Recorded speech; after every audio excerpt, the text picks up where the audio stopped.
प्यारी श्री कुंज बिहारी।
हरिदास दुलारी, श्यामा प्यारी कुंज बिहारी, जय जय श्री हरिदास दुलारी। श्यामा प्यारी कुंज बिहारी, जय जय श्री हरिदास दुलारी।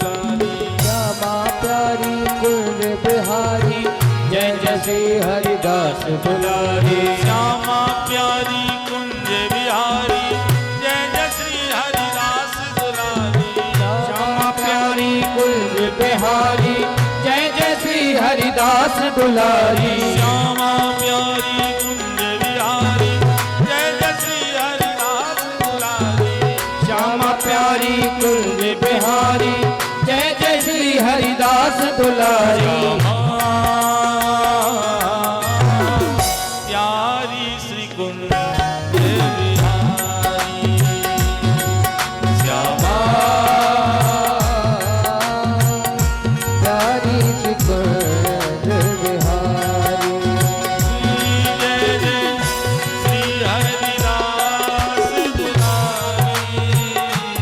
जय जय श्री हरिदास दुलारी।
श्यामा प्यारी कुंज बिहारी जय जय श्री हरिदास दुलारी श्यामा प्यारी कुंज बिहारी जय जय श्री हरिदास दुलारी श्यामा प्यारी कुंज बिहारी जय जय श्री हरिदास दुलारी श्यामा प्यारी कुंज बिहारी जय जय श्री हरिदास दुलारी श्यामा प्यारी कुंज बिहारी जय जय श्री हरिदास दुलारी श्यामा प्यारी कुंज बिहारी जय जय श्री हरिदास दुलारी श्यामा प्यारी कुंज बिहारी जय जय श्री हरिदास दुलारी श्यामा प्यारी कुंज बिहारी जय जय श्री हरिदास दुलारी प्यारी श्री कुंज बिहारी श्यामा प्यारी सी कुंज बिहारी जय जय श्री हरिदास दुलारी जय जय श्री हरिदास दुलारी जय जय श्री हरिदास दुलारी जय जय श्री हरिदास दुलारी श्यामा प्यारी सी कुंज बिहारी श्यामा प्यारी सी कुंज बिहारी श्यामा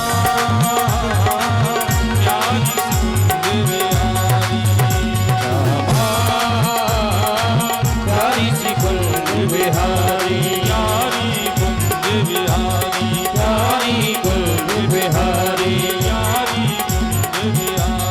प्यारी कुंज बिहारी प्यारी कुंज बिहारी प्यारी कुंज बिहारी बोलो श्री सीताराम राम महाराज की जय गौरी शंकर भगवान की जय राधा कृष्ण सरकार की जय जगदम्बा माई की जय सती मात की जय शारदा माई की जय हेरापति माई जय हनुमंत लाल सरकार की जय सदगुरुदेव भगवान की जय दादाजी भगवान की जय ओम नमः पार्वती पतये हर हर महादेव।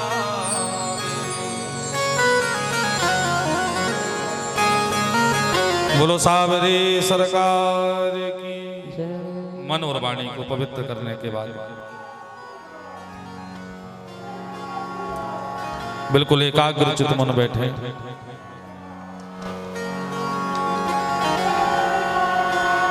और कल के पूर्व प्रसंग से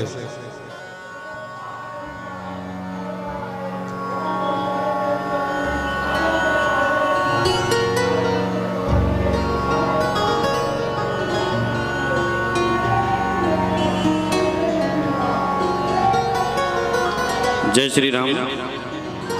इसी बीच में हमारे परम सम्माननीय श्री कमल कुमार डेड़िया जी जैन समाज के मंत्री जी से आग्रह है, कृपया मंच के पास आकर के व्यास भगवान का को माल्यार्पण करते हुए उनसे आशीर्वाद ग्रहण करेंगे।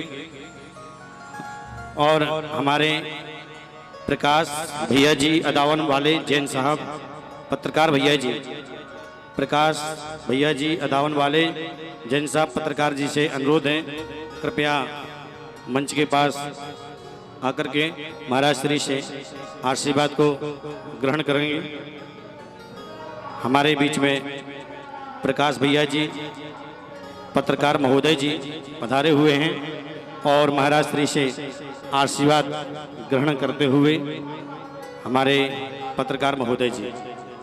इसी बीच में कमल कुमार डेड़िया जी जैन समाज के मंत्री जी हैं, महाराज श्री से आशीर्वाद को ग्रहण करते हुए हमारे श्री राम कथा महोत्सव में पधारे हैं और राम कथा समिति आपका हृदय से स्वागत वंदन करती है। एक बार जोर से तालियां बजाइएगा शिवरो।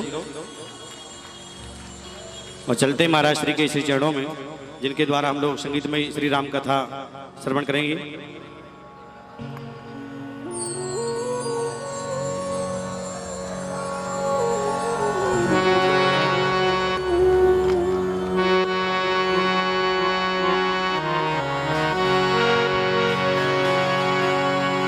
बोले राजा रामचंद्र भगवान।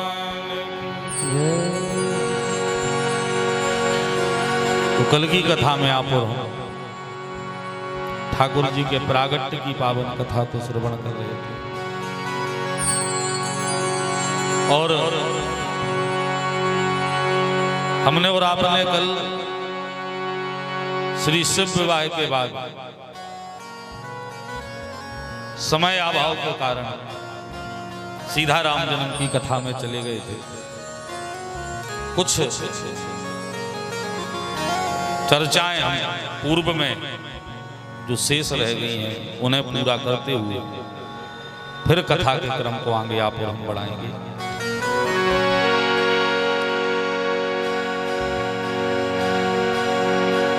भगवान के जन्म का पहले नंबर तो हमें कारण समझना है कि भगवान अवतार क्यों लेते हैं।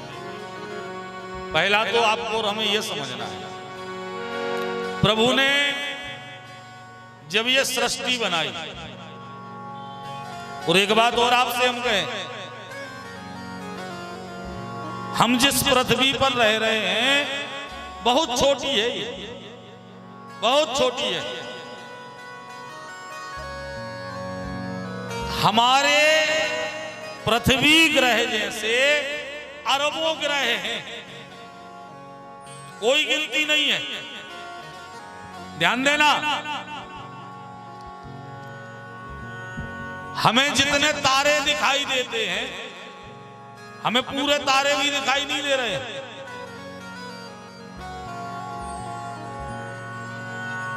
जो हमें जितने ये तारे दिखाई दे रहे हैं वो सब के सब ग्रह हैं। अच्छा, और सुन लो, जिन्हें अभिमान है या खास करके जोन हो जो लगत है, अबे अपन जैसे कोनों से कहो कि भैया चलो कथा सुने आइए, तो उनको उत्तर देते कि यार आज नहीं जा पा रहे, आज हमें एक काम है। अच्छा, अपन कहो कि वो काम को और कर ले, तुम कथा में चले चलो, तो उत्तर का मिला थे वो काम हमारे बिना हुज्जे ही नहीं।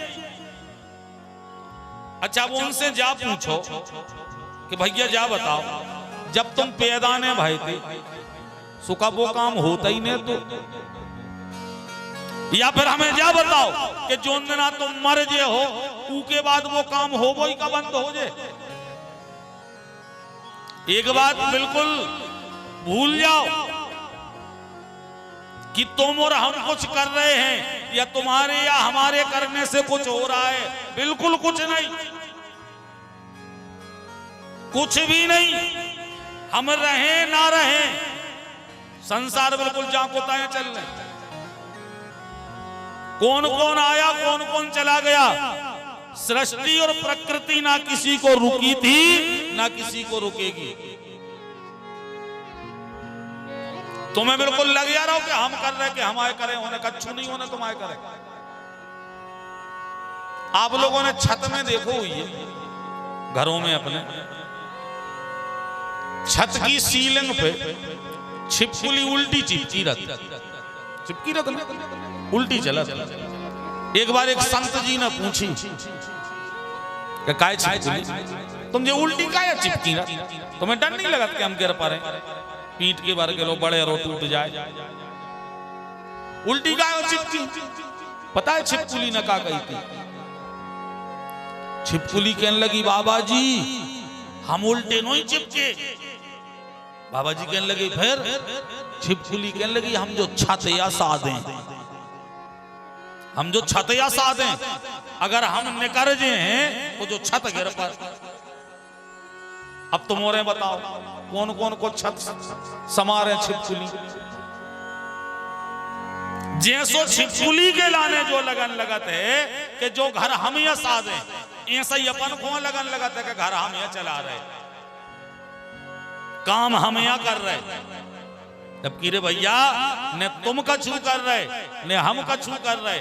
तुम्हें लग रहा हो कि हम कथा सुन रहे, हमें लग रहा हो कि हम कथा कर रहे, जबकि सच्चाई ये है ही नहीं, सच्चाई कुछ और है।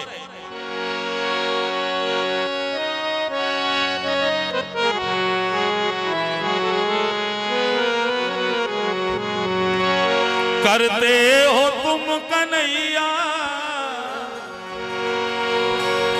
करते हो तुम कन्हैया, मेरा नाम हो रहा है, मेरा आपकी कृपा से सब काम हो रहा है, मेरा आपकी कृपा से सब काम हो रहा है, मेरा आपकी कृपा से सब काम हो रहा है, मेरा आपकी कृपा से सब काम हो रहा है। करते हो तुम कन्हैया, करते हो तुम, कन्हैया, करते हो तुम कन्हैया, करते हो तुम कन्हैया, मेरा नाम हो रहा है, मेरा आपकी कृपा से सब काम हो रहा है। मेरा आपकी ताली बजा के सब काम हो रहा है।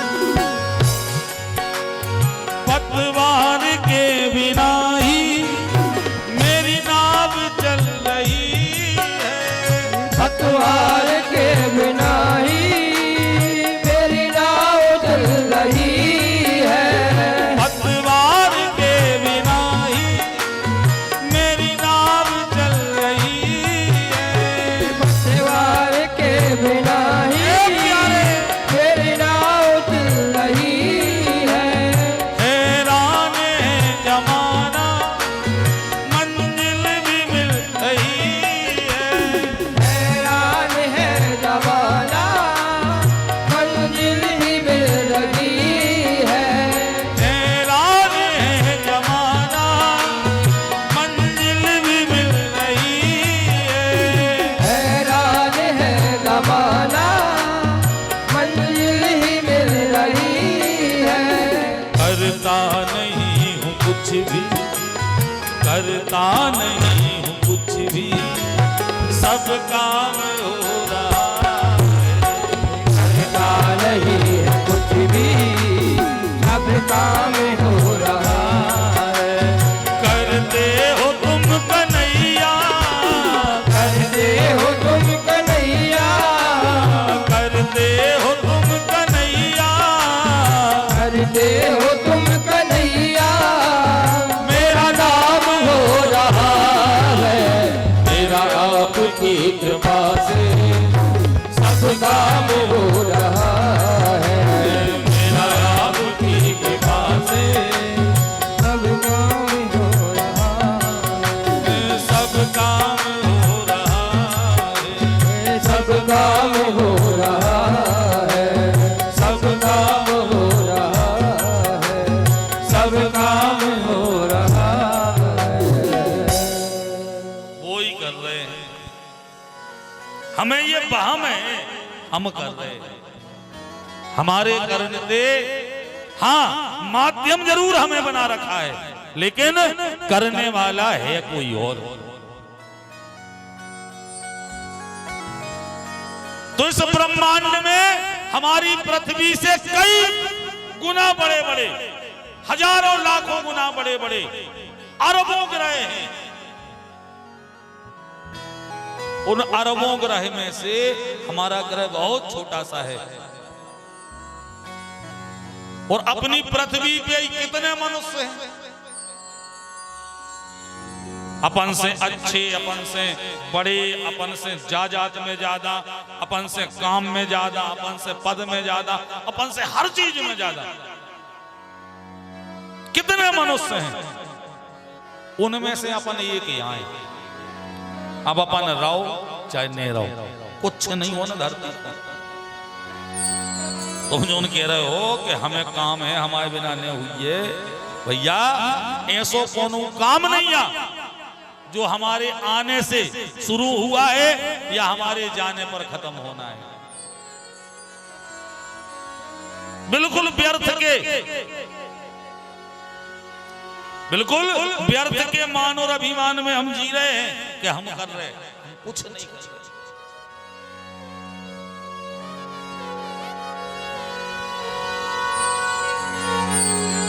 ईश्वर ने जब ये सृष्टि बनाई, सृष्टि में भगवान ने सबसे अधिक मेहनत से, सबसे अधिक लगन से और सबसे अधिक प्रेम से जो बनाया वो है मनुष्य। वो क्या है? वो है मनुष्य। और ये बात हम नहीं कह रहे, रामचरितमानस में स्वयं प्रभु कहते हैं, सबसे अधिक मनुज मोए भाए, सबसे अधिक हमें मनुष्य प्रिय है। इसीलिए परमात्मा ने मनुष्य की रचना ऐसी की, बड़ी सोच समझ के, बहुत विचार कर करके ये परमात्मा ने बिल्कुल ध्यान रखा कि मनुष्य की रचना ऐसी हो कि मनुष्य को परेशानी ना हो। क्यों? भगवान कहते हैं कि सबसे अधिक हमें मनुष्य प्रिय है, क्योंकि मनुष्य ही सृष्टि संचालन और सृष्टि का रक्षण करेगा। धर्म की रक्षा मनुष्य करेगा, धर्म के कार्य मनुष्य करेगा। इसीलिए परमात्मा ने मनुष्यों के लिए बड़ी प्रसन्नता से, बड़ी लगन से और बड़े प्रेम से बनाया है। अच्छा, इको प्रमाण भी देखो आप कि भगवान ने कितनों विचार करके मनुष्य को बनाओ है। हमसे जब पूछने लगा थे कि आपको मनुष्य में सबसे अच्छो का लगा, तो हम कहने लगा था कि हमें सबसे अच्छी लगा था मनुष्य की फिटिंग। हमें मनुष्य शरीर की सबसे अच्छी फिटिंग लगा थे। आप देखो भगवान ने कितनों विचार करके फिटिंग करी। देखो आंखें, फिर नाक, कान, बगलई में, माने भगवान बहुत आगे तक की सोच सोच के। एक जना कह रहे थे कि महाराज जा बताओ, भगवान ने कान बनाए सो जी तो अकेले सुनवे के ला नहीं आए, सो अकेले छेद कर दे होते जी, हैंडल से का लटका दे थे जी, जड जान की का जरूरत होती, अकेले छेद कर देते। अन्य भगवान जानते कि कल युगा है, और जब कल युगा है तो कल युग में तन कई मना खे आंखों से अच्छो दिखावे न तुरंत ही चश्मा चाहने। अब चश्मा अगर लग तो अब बताओ कौन भगवान ने जी हैंडल नहीं लगाए होते तो कहां सद तो चश्मा, फिर तो दो काम होते कि जोन ना चश्मा लगतो उधर नहीं ऑपरेशन हो के दो होल होते, ड्रिल मशीन चलती बिल्कुल पक्का, और दो होल हो गए थे, दो खीला ठोकते, फिर चश्मा लगतो कि नहीं लगता बता। तो ध्यान दो आप, आंखें, नाक, कान, मुंह सब बिल्कुल व्यवस्थित। अबे ध्यान दो, अबे अपन परेशानी नहीं हो, तो भोजन की थाली आई सामने रखी है, हाथ तुरंत गए, रोटी तोड़ी निवालो, कोरा, अपनी भाषा में कोरा कर लो, जाके सब्जी में लगाओ। अच्छा मुंह तक नहीं पहुंच पाओ, आंखों ने अपनो काम तुरंत कर दो। सब्जी में कछु डरू तो नहीं जा, कचड़ा तो नहीं है कछु, आंखों ने तुरंत अपनो काम कर दो, आंखों ने अप्रूवल दे दो, नहीं बिल्कुल ठीक है, तो सब्जी तुरंत लग गई। अच्छा लग के आई, नाक से अलग से नहीं कहने पड़ी कि सूंघियो दार खराब तो नहीं हो गई, नाक से अलग से कहने पड़ेगा। इतने कोरा आओ, नाक ने तुरंत सूंघ ली, हाँ बिल्कुल सही है, ताजी है दाल। बड़ंदे आगे सो मुंह तुरंत खुल गो, अजय मुंह खुलो, कोरा तुरंत पहुंच गो भीतर। अब विचार करो, क्यों भगवान ने अपन औलाद में बनाओ हो तो, और फिटिंग पे विचार न करो हो तो, नहीं हो तो बनाओ ना, तो कछु को कछु कर देते। जोन जी आंखें ते लगाई हैं, जेते चिपका देते बगल में, जोन जो नाक ते लगाई है जाई बगल चिपका देते, जोन जो मुंह सामने लगो है जो ऊपर धर देते। करते का तुम हमें जा बताओ, 6 घंटा लगते रोटी खाए में। पहले तो जो ही विचार करो कि थाली कहां रखते, अबे तो सामने धर ले, फिर कहां धरते। अब कहूं आंखों के सामने धरने तो यहाँ सीधा धरते, जैसे हम हारमोनिया धरे, धरते के नहीं धरते। अच्छा ये बगले धरते सो सल्ल बन जाती का, हाँ तो छुबट्टे पर जाती, एक जो कड़ गो एक ऐसे आगे नहीं जा रहा का हो तो।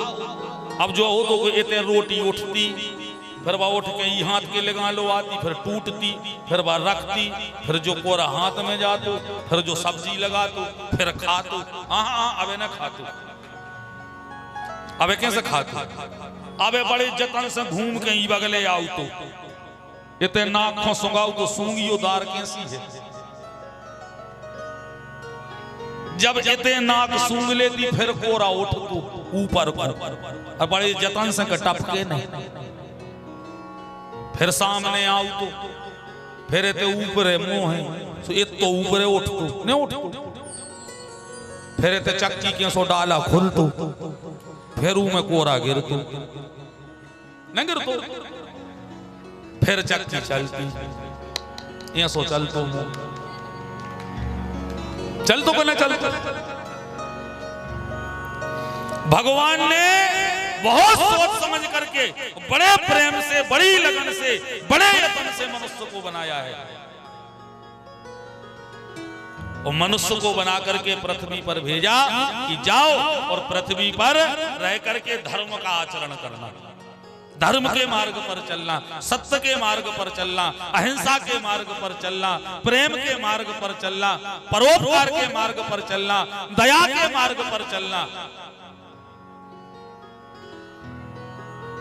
लेकिन मनुष्य यहां आते ही सब मार्ग भूल गया, गलत मार्गों पर चलने लगा।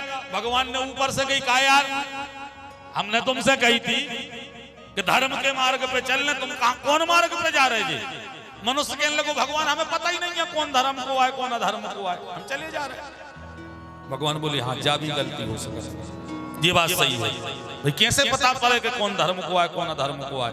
तो फिर भगवान ने मनुष्य के बाद में फिर वेद पुराण शास्त्र ग्रंथ उपनिषद इनको भेजा और मनुष्यों से कहा कि इनमें पढ़ो, वेदों को पुराणों को शास्त्रों को ग्रंथों को पढ़ो, इनमें लिखे हैं धर्म के मार्ग, वो मार्ग पे चलो, उस मार्ग पर चलो।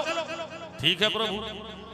अच्छा वेद पुराण शास्त्र ग्रंथ आए, कछु समय भगवान ने की अब देखन दे, कछु समय बाद फिर देखो मनुष्य जहां को था। भगवान के लेकर आए भैया अब तो हमने वेद पुराण पहुंचा दे, अब काहे नहीं चल रहे तुम्हारे धर्म के मार्ग पे। मनुष्य ने फिर तर्क दो कि भगवान वेद पुराण की भाषा इतनी कठिन है, इतनी कठिन है, इतनी कठिन है कि हमारे समझ में नहीं आ रही, हमें समझ में ही नहीं आ रहा है। क्यों? क्योंकि वेद पुराण ग्रंथ ये सब लिखे हैं संस्कृत भाषा में।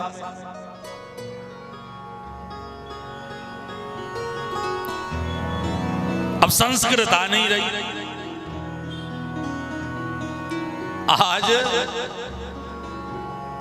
आज समाज में अगर देखा जाए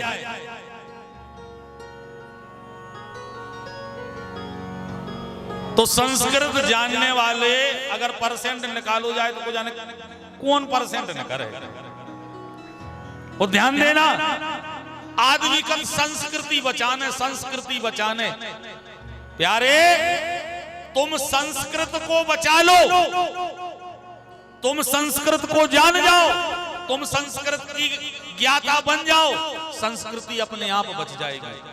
अब तुम्हें खुद संस्कृति को पता नहीं है, तुम कौन संस्कृति जानते हो जो तुम्हें हम बतला दें, हम कछु बता दें, अगले साल कौन और कथा बताया है वो दूसरी बता दे, तुम हाँ में हाँ मिला के चले जा रहे। क्यों? क्योंकि तुम स्वयं पढ़ ही नहीं पा रहे। और तुम स्वयं क्यों नहीं पढ़ पा रहे हो? क्योंकि हमने जो हमारी सबसे प्राचीन भाषा है उस भाषा का ज्ञान खो दिया है। आज यहाँ ये बच्चे बैठे हैं, सबको अंग्रेजी की ABCD पता हुई है। कुछ बच्चों के लिए हिंदी की वर्णमाला याद होगी, लेकिन अगर संस्कृत का पूछा जाए तो। और जब हमें संस्कृत का ज्ञान नहीं होगा, हम वेद पुराण शास्त्र ग्रंथ बिल्कुल कहां से सीखें?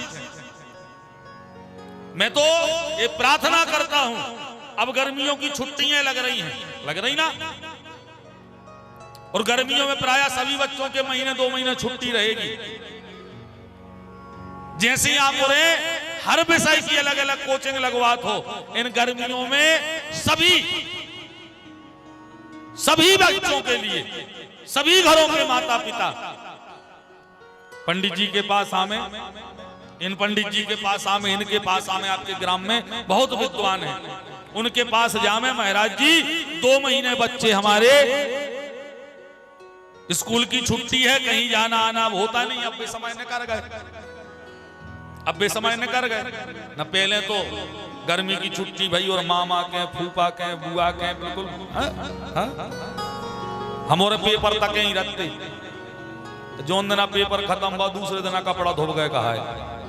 अब तो बिल्कुल हाँ खूब आए हम साए, खूब फिरे तई बाजार में हो, खूब घूमे। लेकिन अब ये समय बदलता जा रहा है। अब अगर बच्चे घर पर हैं, इन ब्राह्मणों के पास, विद्वानों के पास में, या जो भी संस्कृत का विद्वान हो, आप उनके पास भेजिए। 2 महीने और कुछ नहीं, केवल और केवल आप उनके लिए श्रीमद् भगवत गीता पढ़वा दीजिए। और अगर उन्हें गीता का पूरा स्वाध्ययन हो गया, विश्वास मानिए उनके लिए संस्कृति का पूरा ज्ञान अपने आप आ जाएगा।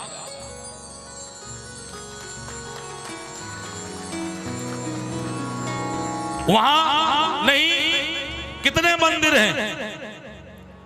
मंदिर हैं हमारे साहेगढ़ में।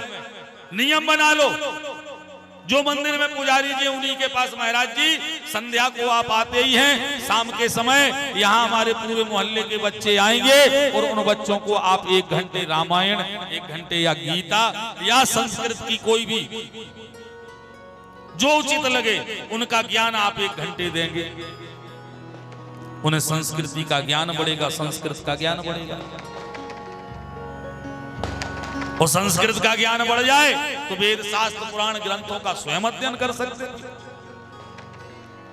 तो मनुष्यों ने तर्क रखा कि महाराज, हे प्रभु, आपने वेद पुराण भेज तो दिए, लेकिन हम पढ़ नहीं पा रहे। क्यों नहीं पढ़ पा रहे? क्योंकि हम संस्कृत नहीं जानते। भगवान कहने लगे, जा बात भी सही है, चिंता मत करो। तब प्रभु ने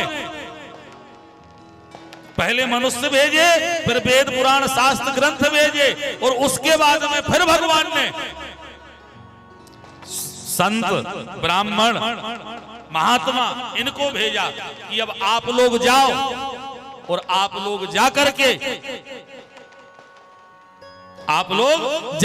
के सबको वेद पुराण शास्त्र ग्रंथ उपनिषद इनकी वाचन करके सबको समझाओ कि इनमें क्या लिखा है।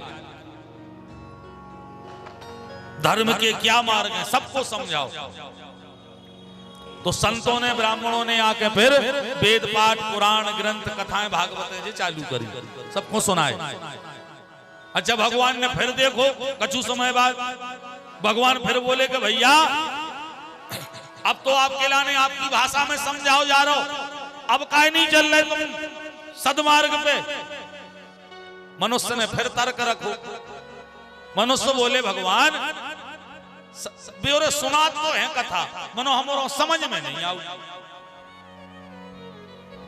का कह दे हमारो समझ ही में नहीं आता। भाई कोनों के लाने कोनों की कथा समझ में नहीं आ रही, कोनों की कथा समझ में नहीं आ रही, कोनों की कथा समझ में नहीं आ रही। ठीक है, जैसे ही तुम और हमारी कथा ने समझ में आ रही हुई है। ठीक है, कछु भज्जा आनो हमारे भज्जा को गावो वो समझ में नहीं आ रहा, को तबला समझ में नहीं आ रहा, को पेट समझ में नहीं आ रहा, को मंत्र समझ में नहीं आ रहे। तर्क दे दिया ये कि प्रभु हमें समझ में नहीं आ रही। और जहां तर्क दिया तो भगवान ने सोची अब हम क्या करें, अब कैसे मनुष्यों को पता चले कि कौन सा धर्म का मार्ग है, कौन सा धर्म का मार्ग नहीं है, अब कैसे समझ में आए। भगवान ने कहा तो अब रुक जाओ, अब हम स्वयं मनुष्य बन के आ रहे हैं, तो हमें देखना हम कैसे मनुष्य बन करके रहते हैं, हम कैसे मनुष्य लीला करते हैं, वैसे ही तुम आचरण करना। इसीलिए फिर प्रभु मनुष्य रूप लेकर के मर्यादा पुरुषोत्तम बन करके और मनुष्य को मानवता का पाठ पढ़ाने के लिए ही प्रभु का ये मर्यादा पुरुषोत्तम अवतार हुआ है कि तुम हमें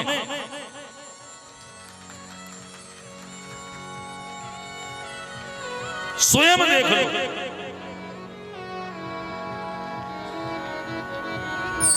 जय श्री राम, श्री सीताराम।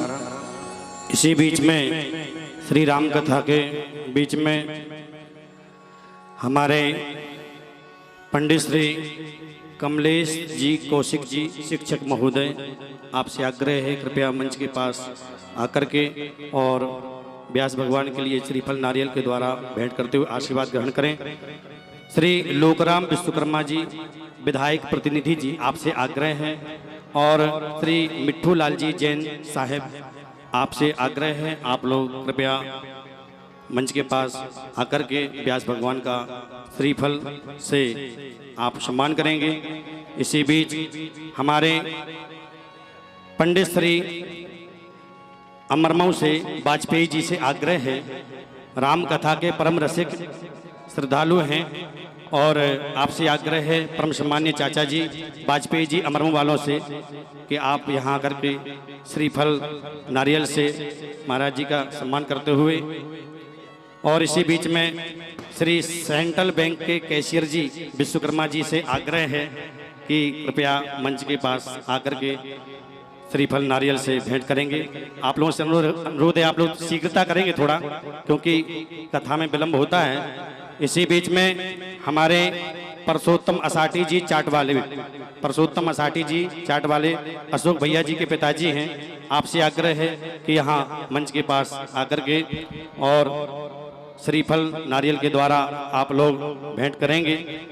और श्री राम कथा मर्यादा पुरुषोत्तम श्री राम कथा चल रही है, मर्यादा पुरुषोत्तम श्री राम जी की ये राम कथा चल रही है, और हम लोगों का ये बड़ा सौभाग्य है कि महाराज जी के द्वारा उनके मुखारबिंद से यह श्री राम कथा का वाचन किया जा रहा है। इससे क्योंकि महाराज जी के नाम के साथ जुड़ा है तीखी वाणी साथी जी। कई लोग चर्चा कर रहे थे, बोले महाराज जी तीखी वाणी का मतलब क्या होता है? तो तीखी वाणी का मतलब है कटु सत्य, जो हम आप लोग नहीं बोल पाते हैं इस मंच से, वो कटु सत्य बोलते हैं। तस्मात् जागृति संयमः, मनुष्यों को जगाने के लिए, प्राय मनुष्य को सभी को ज्ञान है लेकिन उनको जगाने के लिए तीखी वाणी के द्वारा आपके लिए प्रवचन दिया जाता है। एक बार सभी भक्तों के लिए जोर से तालियां बजाइएगा और महाराज जी के लिए जोर से तालियां, जो इन्होंने आज हमारी सनातन संस्कृति को बढ़ाने के लिए तीखी वाणी का नाम दिया। जोर से तालियां एक बार। इसी के साथ ही महाराज जी के श्री चरणों में चलते हैं कि आपके मुखारबिंद से कथा प्रारंभ हो। जय श्री राम। बोलिए श्री सीताराम राम महाराज की। तो भगवान के अवतार के सब कारण कहते हैं। कोई कहता है ये कारण है, कोई कहता है वो कारण है, लेकिन हमारे राम प्रभु के मनुष्य अवतार का मुख्य कारण यही मानते हैं कि मनुष्य को मानवता दिखाने के लिए, मनुष्य के स्वरूप के वास्तविक कार्य दिखाने के लिए ही प्रभु मनुष्य रूप लेकर के आते हैं।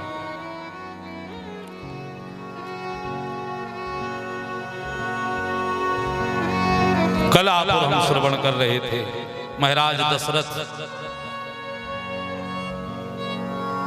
कि यहां प्रभु का प्रागट्य हुआ है चौथे पन में।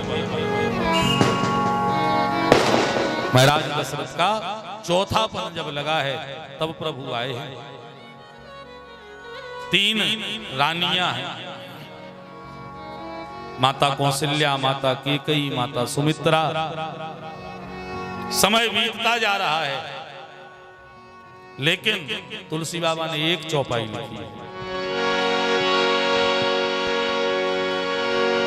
एक बार भूपति मन माही, एक बार भूपति मन माही, एक बार भूपति मन माही, एक बार भूपति मन माही,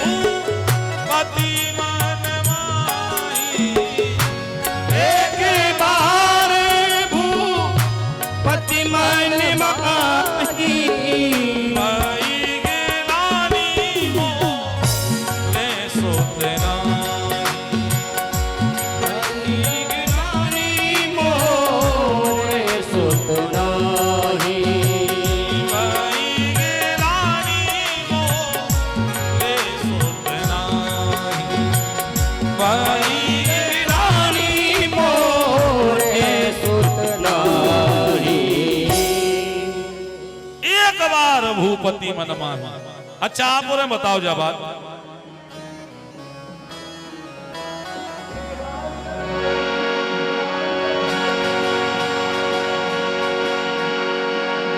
जय सिया राम, जय जय सिया राम, जय सिया राम, जय जय सिया राम, जय सिया राम, जय जय सिया राम, जय सिया राम, जय जय सिया राम, जय सिया राम, जय जय सिया राम, जय सिया राम, जय जय सिया राम, जय सिया राम, जय जय सिया राम, जय सिया राम, जय जय सिया राम, जय सिया राम, जय जय सिया राम, जय सिया राम, जय जय सिया राम,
चौपाई क्या कह रही है?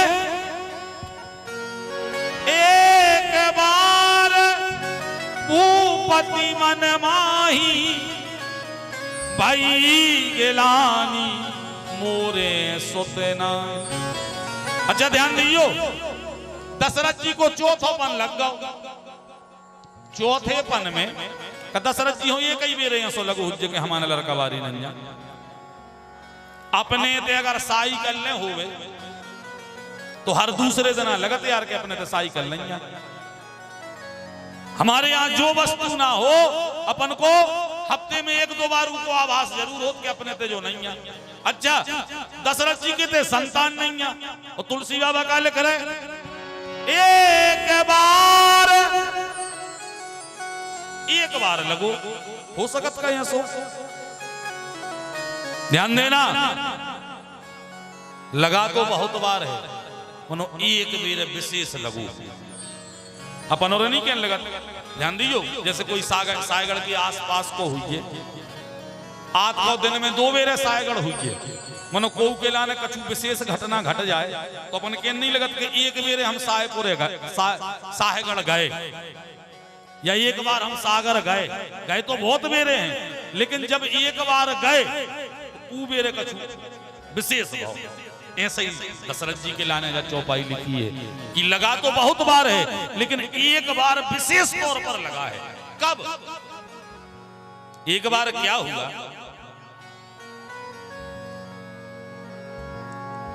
गुरु वशिष्ठ गुरु माता के साथ में महलों में पधारे और जब महलों में आए तो उस समय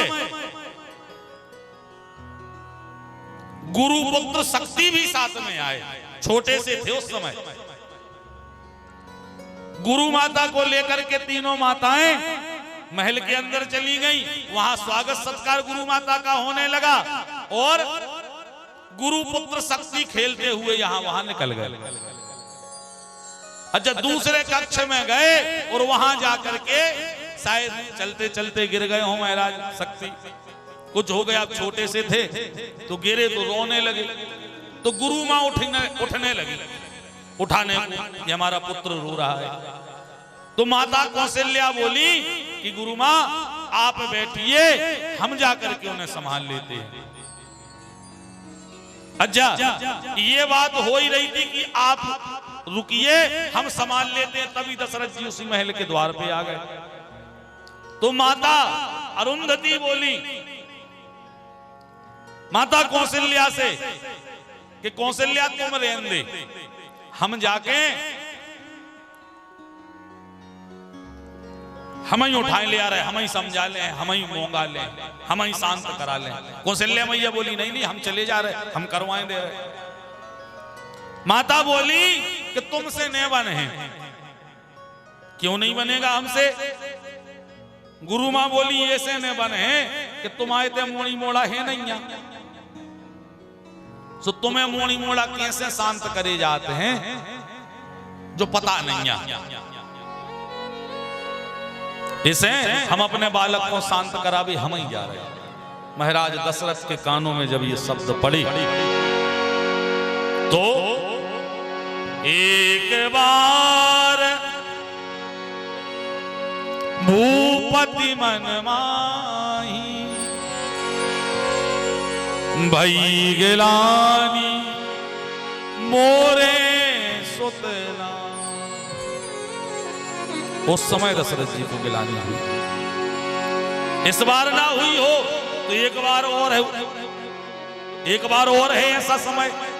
कब? एक बार महाराज दशरथ, एक बार महाराज दशरथ देवताओं के द्वारा दिए हुए विमान में बैठ के आकाश मार्ग से विचरण कर रहे थे। देवताओं ने विमान दो तो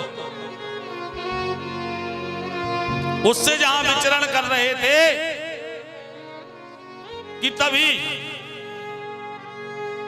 दैत्यों ने इनके ऊपर आक्रमण कर दिया। दैत्यों ने इनके ऊपर आक्रमण कर दिया। कैसे दैत्य हो गए थे इनसे नाराज दशरथ जी से। क्यों हो गए थे? क्योंकि दशरथ जी ने जाकर के देवासुर संग्राम में देवासुर संग्राम में दशरथ जी ने जाकर के देवताओं की सहायता की थी। अगर दशरथ जी सहायता ना करते तो देवासुर संग्राम में देवता जीतते नहीं, क्योंकि वह शक्ति केवल दशरथ जी के पास थी जिससे वो युद्ध जीत सकते थे। कौन सी शक्ति? ध्यान देना, इस कथा को भी बड़े ध्यान से सुन लो। ये कुछ कथाएं ऐसी होती हैं जो हमें जीवन में बार बार नहीं मिलती।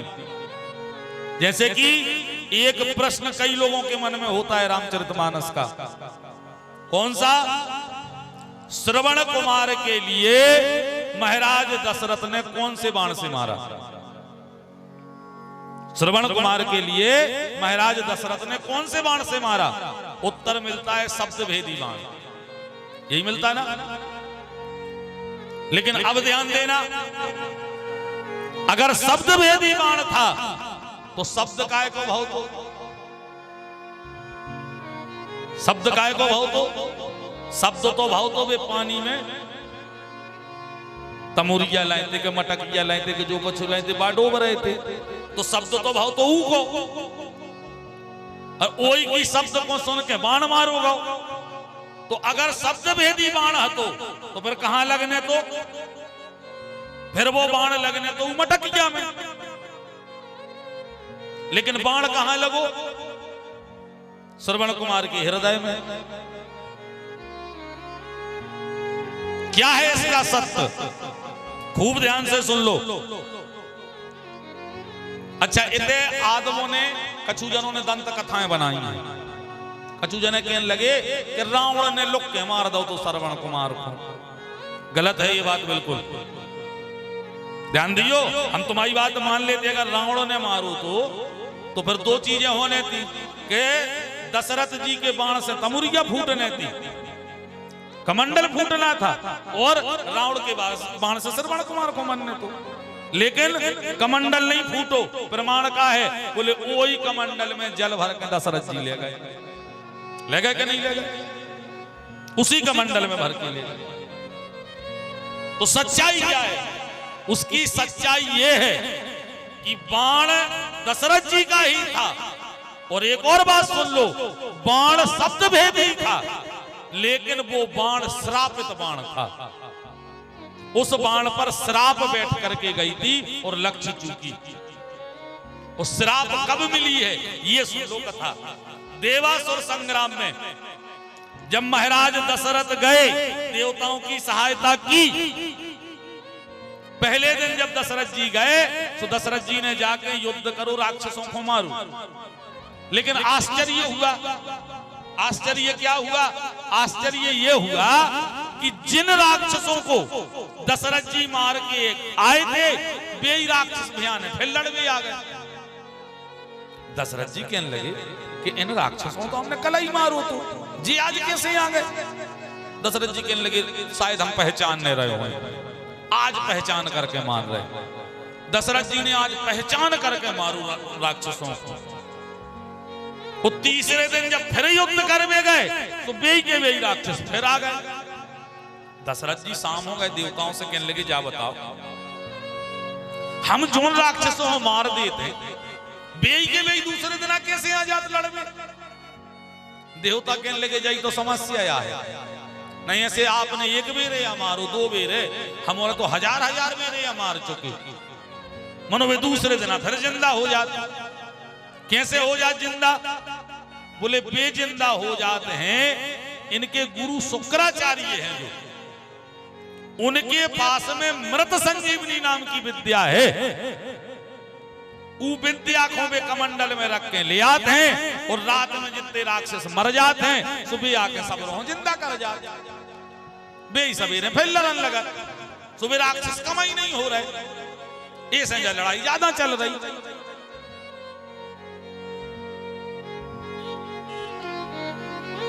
दशरथ जी बोले अब बात आई समझ में। आपने कहा कि शुक्राचार्य जी आते हैं रात में मृत संजीवनी विद्या लेकर, कहां रखत बा विद्या? बोले कमंडल में। दशरथ जी बोले बस अब होगा काम, अब आप और चिंता न करो। कमंडल लाते हैं और कमंडल में विद्या रखे रहते हैं। दशरथ जी छिप के बैठ गए कि शुक्राचार्य जी जब आए वो कमंडल में विद्या ले आए और वो कमंडल नीचे रखे हैं। वो कमंडल बनो रहे थे धातु को, और जब नीचे रखे हैं तो कछू से भी टकरे है तो उसकी आवाज हुई, ध्वनि हुई है। छिप के बैठे और जैसे ही शुक्राचार्य जी आए कमंडल को शिला पर पत्थर पर रखा और जैसे ही ध्वनि हुई, आवाज हुई, शब्द हुआ, दशरथ जी के कान में पड़ा। दशरथ जी के पास शब्द वेदी बाण, वहीं छिपे छिपे दशरथ जी ने बाण चला दिया। बाण आया, कमंडल में लगा और कमंडल में रखी हुई विद्या कमंडल सहित नष्ट हो गई। और जहां विद्या नष्ट हुई शुक्राचार्य जी को क्रोध आ गया और क्रोध में आकर के बाण देखा और बाण देखते ही समझ गए कि ये बाण दशरथ का है, शब्दवेदी बाण है महाराज दशरथ का। हाथ में जल लेकर के श्राप दे दिया कि हे दशरथ, तुमने जिस शब्दवेदी बाण से आज मेरी इस मृत संजीवनी विद्या को नष्ट किया है, मैंने कितने संकटों से, कितने परिश्रम से, कितने तप से इस विद्या को पाया था, आज तुमने मेरी विद्या को नष्ट किया है। इसलिए हम तुम्हें श्राप देते हैं कि जिस बाण से तुमने मेरी विद्या को नष्ट किया है, एक दिन यही बाण अपना लक्ष्य भूल जाएगा और जिस दिन ये बाण लक्ष्य भूल जाएगा उसी दिन वही बाण तुम्हारी मृत्यु का भी कारण बन जाएगा। ये महाराज शुक्राचार्य ने श्राप दिया था। उस दिन के बाद से कभी महाराज दशरथ ने शब्दवेदी बाण का प्रयोग नहीं किया। आज अचानक से प्रयोग किया और जहां प्रयोग किया उस बाण पर वह श्राप बैठी और जहां श्राप बैठी तो वह बाण जाकर के अपने लक्ष्य को भूला और बाण जाकर के श्रवण कुमार को लगा और उसी बाण के कारण दशरथ जी के लिए श्राप मिली, जिससे उनकी मृत्यु का समय निर्धारित हुआ। उस युद्ध में जब देवताओं का सहयोग किया था तो देवताओं ने दशरथ जी के लिए प्रसन्न होकर के एक विमान दिया था। उसी विमान में बैठ करके दशरथ जी आज आकाश में विचरण कर रहे थे। राक्षसों को मालूम चला अकेले हैं, अचानक से आक्रमण कर दिया। दशरथ जी संभल ना पाए, विमान सहित मूर्छित होकर के नीचे गिर रहे हैं। नीचे गिरते तो हानि हो जाती, लेकिन उसी समय आकाश मार्ग में गीधराज जटायु विचरण कर रहे थे।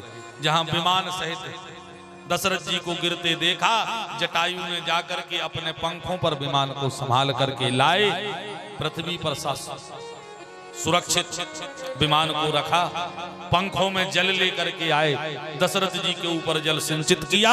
दशरथ जी की मूर्छा खुली। जटायु को देख करके महाराज दशरथ कहने लगे कि हे पक्षीराज, आज आपने हमारे प्राणों की रक्षा की है। मैं अयोध्या का राजा दशरथ हूं, आपसे प्रसन्न हूं, मांगो क्या चाहिए। जटायु जी बोले कुछ नहीं। बोले नहीं कुछ तो मांगो, आपने हमारे प्राण बचाए हैं, कुछ तो मांगिए। जटायु बोले तो ठीक है, अगर देना चाहते हो तो आप अपना बड़ा बेटा हमें दे दो,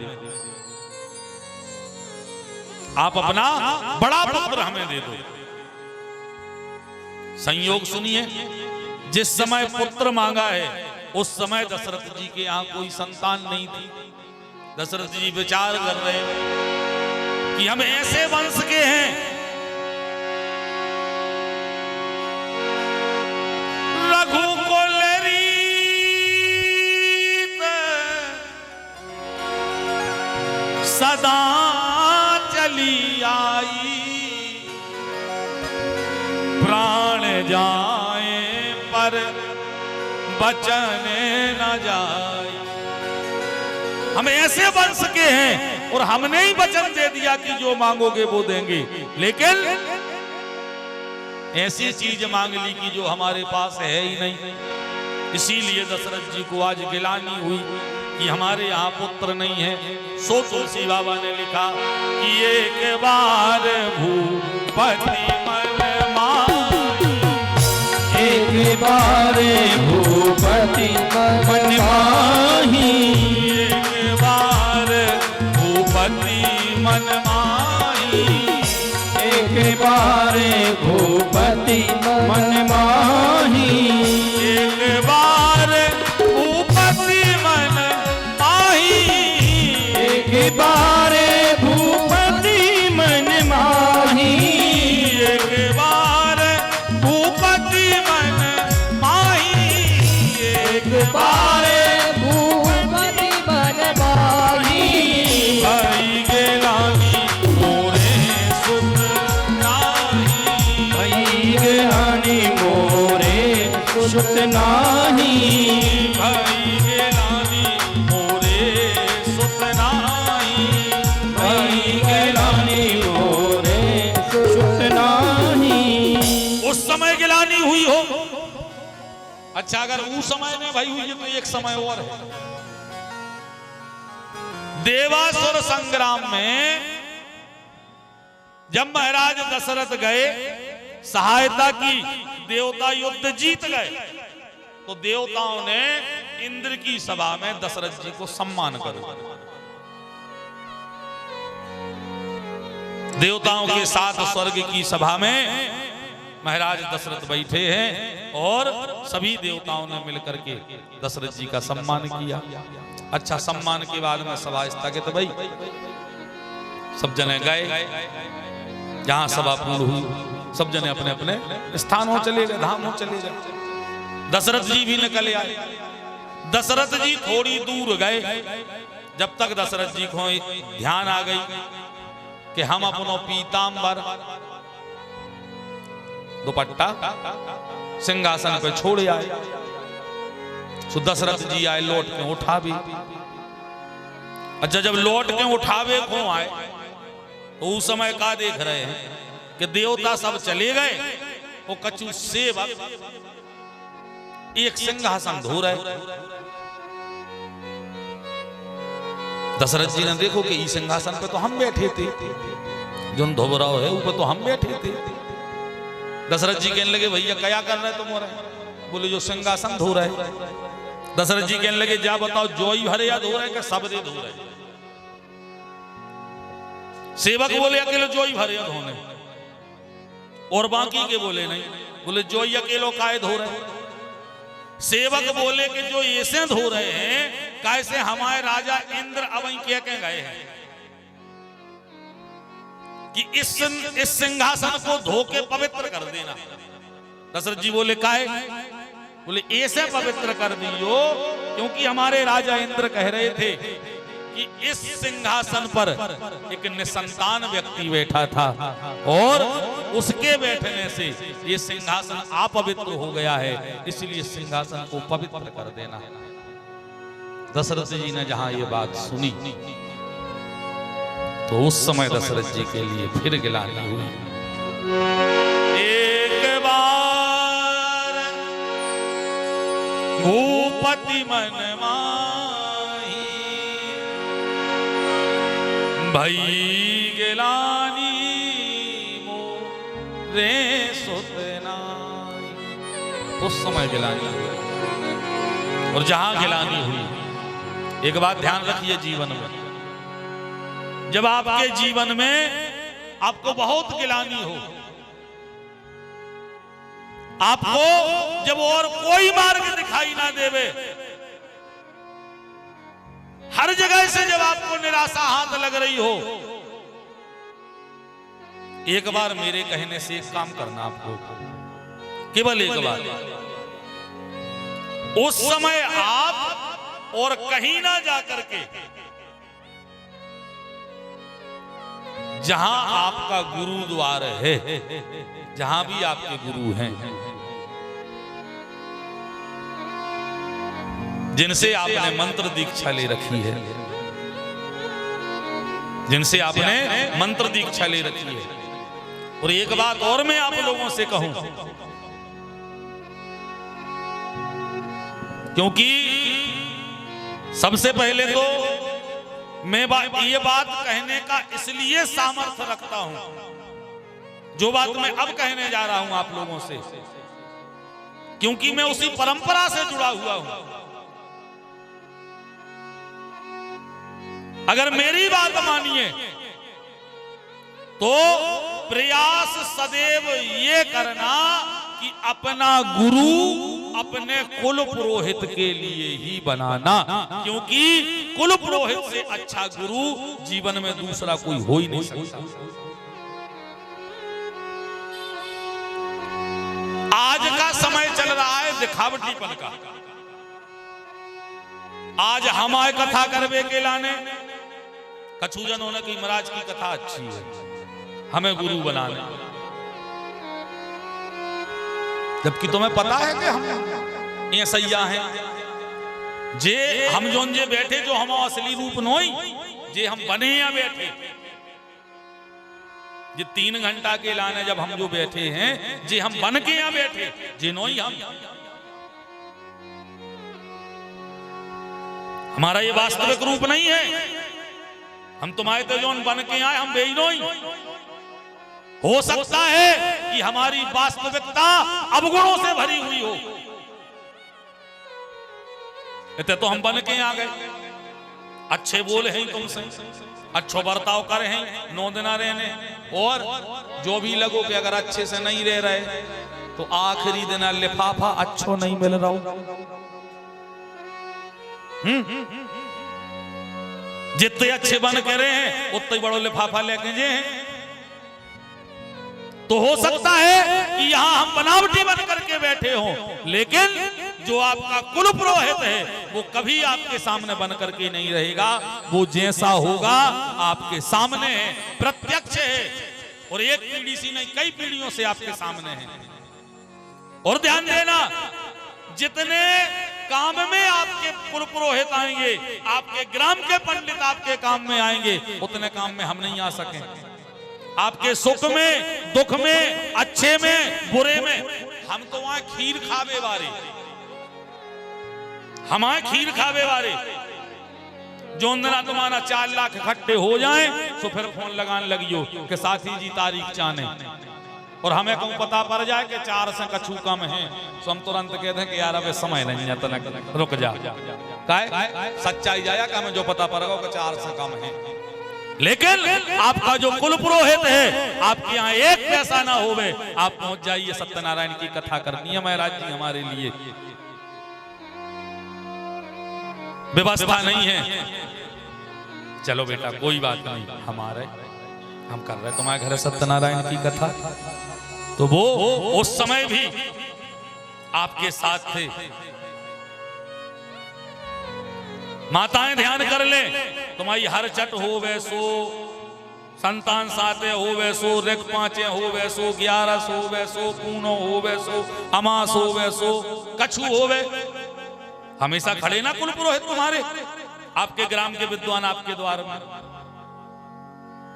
उन्हें एक और देखी हमने बताया, अच्छा जब पंडित जी हर बते हर चट को कोनो कहते ने पहुंचो कम तो माता राम हमारे घरे जा तो रानो देवी नहीं जाती, काय महाराज हमारे बैठे रहे पूजा को नहीं आए तुम।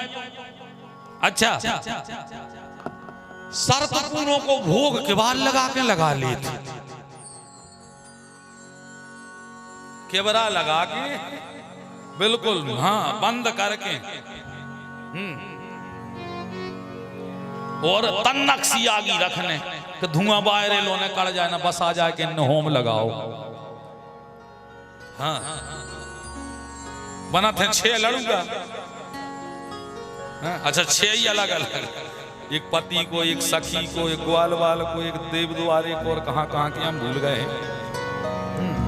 अरे काय हमारे चक्कर में तन्नक सो होम भल लगाओ, वो तो कौन सखी भाई, अच्छा सखी भी भाई कि जो बाल लड़ूंगा तुम्हें दे है कहूं तो उखो देने है। अरे ना राम भजो, हमें नहीं चाहने वे सखी, फिर तो पति को तो देने पर आता है। एक पति को एक में से आदो करो सो मोड़ी मोड़ो हंदाओ, आए नहीं ने ग्वाल बाल, कोई नहीं ने चलता फिरता बालक, कोई नहीं ने सखी, कोई नहीं ने कौन। अच्छा चारा ही खाए, दूसरे दिन डॉक्टर के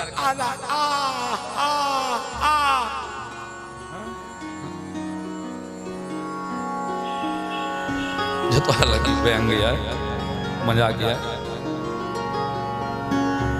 मैं केवल आप लोगों से ये प्रार्थना करना चाह रहा हूं कि जितना बड़ा शुभ चिंतक और आपके सुख दुख में साथ देने वाला, और सीधी सी बात है, मैं आप लोगों से एक प्रार्थना करूं, जो ब्राह्मण आपका पिंडदान करा दे उसके ऋण से आप कभी ऊरण नहीं हो सकते हैं। उससे बड़ा कोई भी यज्ञ नहीं होता है जो पिंडदान करवा दे, और पिंडदान करवाने का कार्य केवल कुल पुरोहित करता है।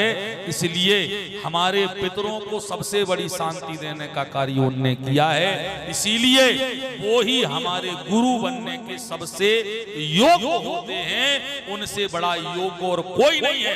प्रमाण के लिए महाराज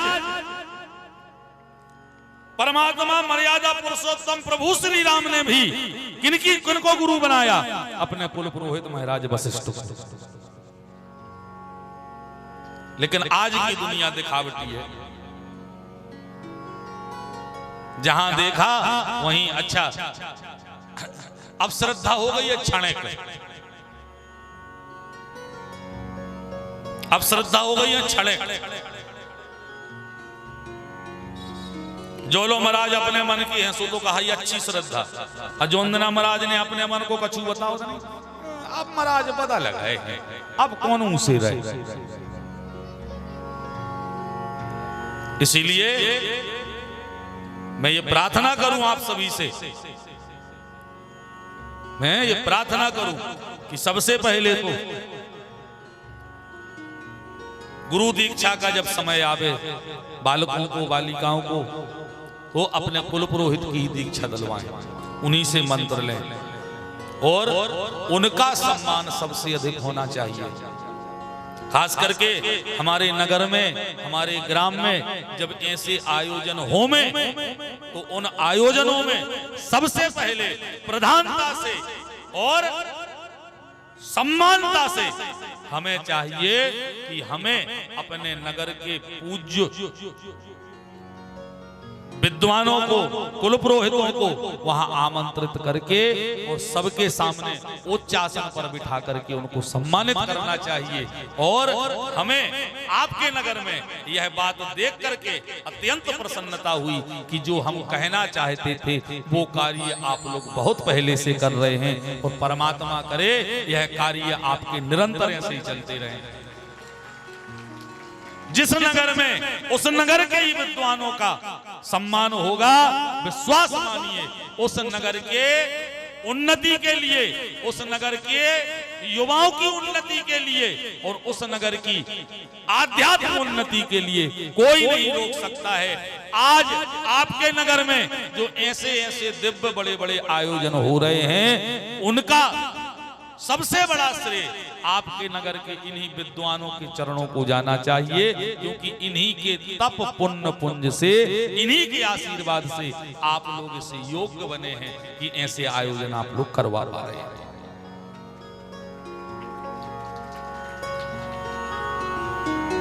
तो गुरु मंत्र लेने से पहले एक बार मेरी इस बात पर विचार जरूर करें कि गुरु दीक्षा और गुरु बनाने के लिए सबसे श्रेष्ठ होता है हमारा कुल पुरोहित।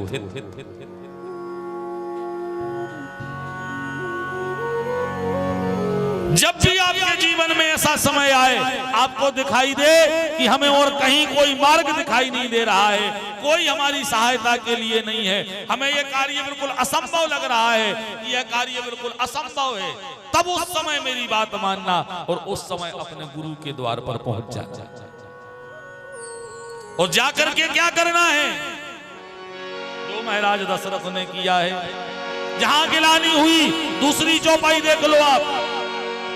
गुरु ग्रह तुरंत गए महिपाला, गुरु ग्रह तुरंत गए महिपाला, शरण लाग करि विनय विशाला, शरण लाग करि विनय विशाला, निज दुख सुख सब गुरु ही सुनावा, निज दुख सुख सब गुरु ही सुनावा, कही वशिष्ठ बहुविधि समझावा, वशिष्ठ बहुविधि समझावा, तुरत गए महिपाला, गुरुग्रह तुरत गए महिपाला, चरण लाग करि विनय विशाला, चरण लाग कर विनय विशाला। महाराज दशरथ अपने गुरु वशिष्ठ जी के यहाँ गए और जाकर के चरणों में गिर गए, चरणों में गिर गए। वशिष्ठ जी ने उठाया, क्या हुआ राजन, क्यों इतने दुखी हो? महाराज बोले, गुरुदेव चौथापन आ गया है, वृद्ध अवस्था आ रही है और हमें लगता है क्या हमारे बाद ये रघुवंश समाप्त हो जाएगा? क्या ये वंश इससे आगे नहीं चलेगा?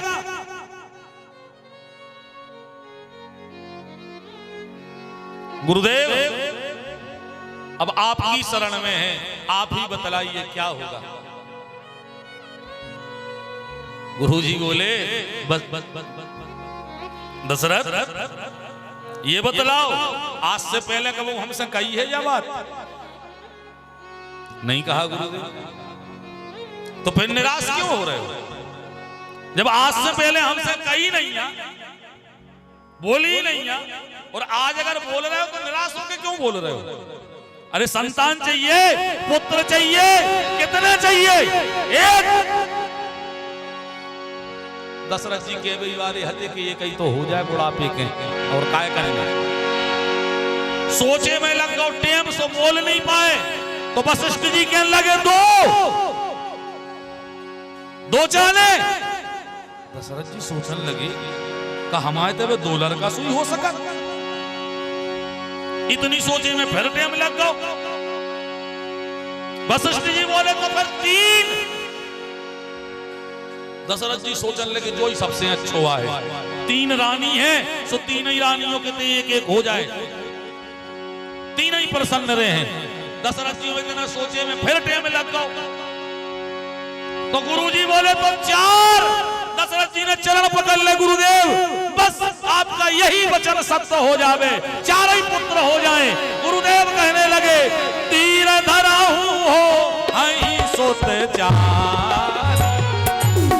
तीर धराई हो आई सोत 4, तीर धराहू हो आई सोत 4, तीर धराई हो आई सोत 4, प्रभुवन विदित भगत भयहारी, प्रभुवन विदित जगत भयहारी, प्रभुवन विदित भगत भयहारी, प्रभुवन विदित भगत भयहारी।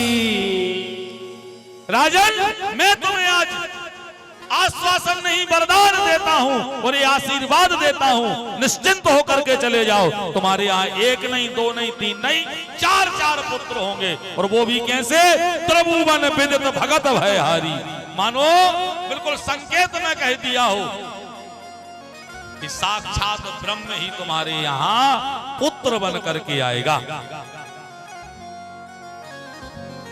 और यहाँ ध्यान देना, कुल पुरोहित को गुरु बनाने में क्या होता है ये भी समझ लो बात आप।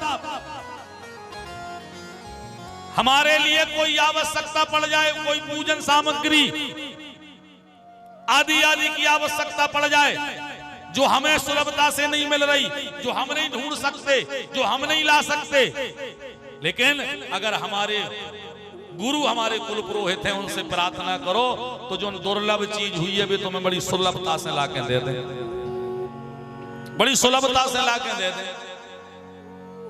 लेकिन दुख उस जगह होता है जब लोग पक्षपात करने लगते हैं, उस समय विद्वान को थोड़ा सा फीका लगता है। कुंडली जब बनावे को टेम आओ, सुकुल पुरोहित में पहुंच गए, उनने जो उनमें 100 साल के पत्थर बांधे धरे हैं उनमें 2 दिन ढूंढे, जब तो तुम्हें नाव मिले, फिर उनने 15 दिन में तुम्हारी कुंडली बनाई, जान दियो हम अब समझ लीजिए तीखी वाणी कया जाइया है सुना जज्जो ध्यान से हमें स्पष्ट कहें बिल्कुल 15 दिन में कुंडली बना के तुम आई दई जहां तुमसे कही कि भैया कुंडली बन गई ले जा तुमने लाई 11 रुपया ले महाराज तुम्हारी जा पत्रा पे छूचे नहीं चढ़ाई जा ले जा लेकिन चले गए फिर भी तुम्हें तुम्हारे कुल पुरोहित ने रोका नहीं अच्छा हम तुम आए थे 9 दिन हो आए सो हमें वही कुंडली तुम दिखावे खो आए हमने ऐसी पकड़ी ना मैं पलटी तनक ना देखी मैं देखी ठीक है ठीक है ठीक है सुनी जो है सो कर ली ठीक है हमें तुम 100 रुपया दे रहे हमें तुम 100 रुपया दे रहे हमारे 100 के पांव पर रहे क्यों बनावटी जो बन करके आए हैं ना तुम्हारे सामने अपनी भव्यता दिखा रहे हैं ना इसलिए कुल पुरोहित ने तुम्हारी सहजता से इतनी मेहनत करके सुगमता से तुम्हें दे दी इसलिए तुमने उसके मूल्य को नहीं पहचाना और हमारे बनावटीपन में हमारे दिखावे में आकर के तुमने हमें 2 मिनट के 100 रुपए दे दिए जबकि वास्तविकता ये है कि उन 100 रुपए के सही पात्र आपके कुल पुरोहित थे और उन 11 रुपए का सही पात्र मैं था लेकिन तुम उल्टा कर रहे हो जहां सम्मान का समय आवे श्रेष्ठता का समय आवे तो उस समय अपने कुल पुरोहित के लिए ही श्रेष्ठता में रखना ध्यान देना गुरु वशिष्ठ की बिना आज्ञा के एक भी कार्य महाराज दशरथ ने नहीं करवाया इसीलिए उनके हर कार्य सुलभता और सरलता से हुए गुरुजी ने वरदान दे दिया 4 पुत्र होंगे जाओ अब तुम निश्चिंत और महाराज दशरथ निश्चिंत हो गए महाराज दशरथ ने कुछ नहीं किया सब जो कुछ भी अब काम करने का समय आ रहा है कौन कर रहा है पूरा कार्य कर रहे हैं गुरु वशिष्ठ कौन से यज्ञ करवाने कौन को बुलाने कौन को का करने कौन को नहीं करने दशरथ जी ने नहीं किया है कुछ प्रमाण देख लो आप रामचरितमानस में लिखा है श्रृंगी ऋषि दशरथ जी नहीं वशिष्ठ बुलावा श्रृंगी ऋषि वशिष्ठ बुलावा श्रृंगी ऋषि वशिष्ठ बुलावा श्रृंगी ऋषि वशिष्ठ बुलावा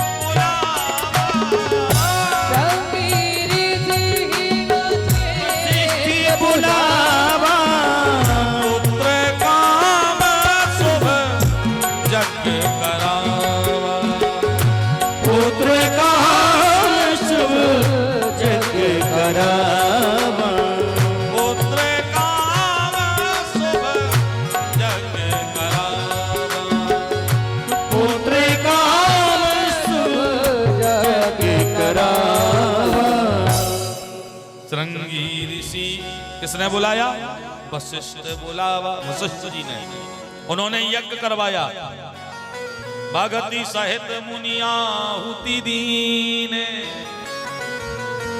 प्रगटे अग्नि चारु करली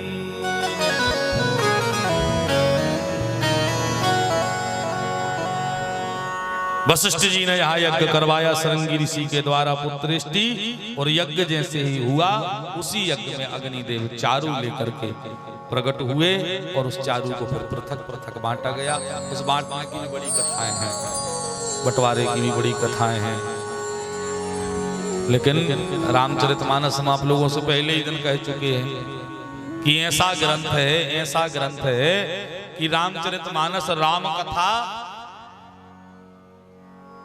जितनी विस्तार कर सकते हो ये तो समुद्र है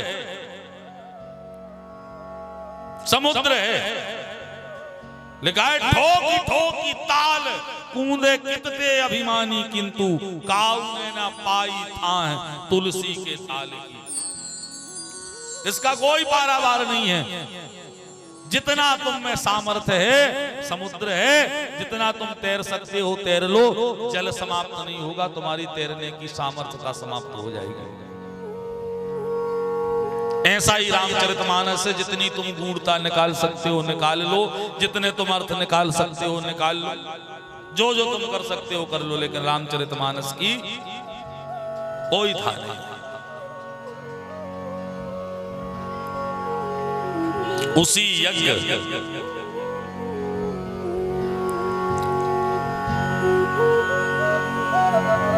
से जो हवि निकली,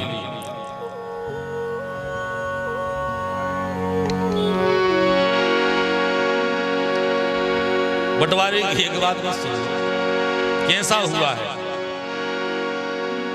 वह खीर हवि जो भी कहें हम चरू दी, और जैसे ही दी दशरथ जी ने तब ही राव प्रिय नारी बुलाई कौशल्यादिता चली आई। कैसी दे रहे हैं महाराज? अर्धभाग कौशल्य ही दीना ओ भय भाग आधे कर कीना के कई कै नृप सोदय रहो सो उभय भाग पुनि भय। दशरथ जी ने